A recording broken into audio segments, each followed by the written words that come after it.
when we did an analysis for one president of how they used their time, we found that less than 5% of their time was on their priorities. Right? So you had these priorities, but actually they weren't spending any time on it.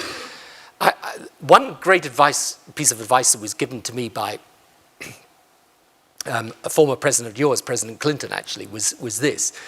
I went to see him in 1996 in the White House when I was leader of the opposition.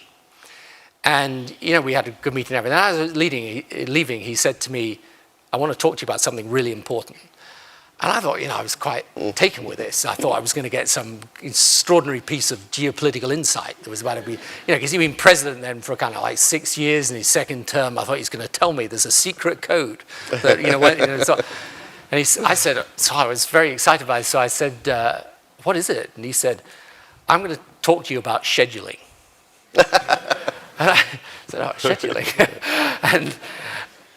and he explained to me, which is absolutely right, not that he always does it or I always do it in the way we think it should be done, by the way, but he said to me, you will find that one of the hardest things when you get into government is finding the time to think strategically, is being able to create the space so that you are focused on what you really know counts. Because otherwise, he said, the system will take you over and you'll be in meetings from 8 in the morning till 10 at night, and you'll think you're immensely busy, but actually the tactics and the strategy have all got mixed together. It was great advice, which I actually took, and I found it invaluable. And one of the first things I say to any president is, where's your thinking time?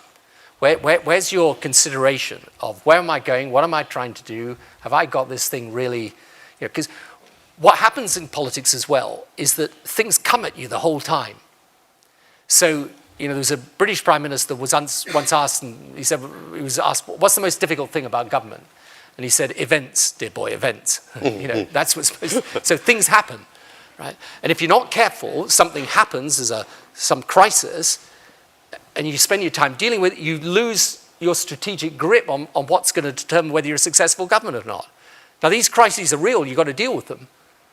But actually, when you then judge a government in history, when I think of the things that I lost sleep on, some of the crises that suddenly came, like sort of foot and mouth disease, or we had a fuel strike, so nowadays nobody even remembers any of those things.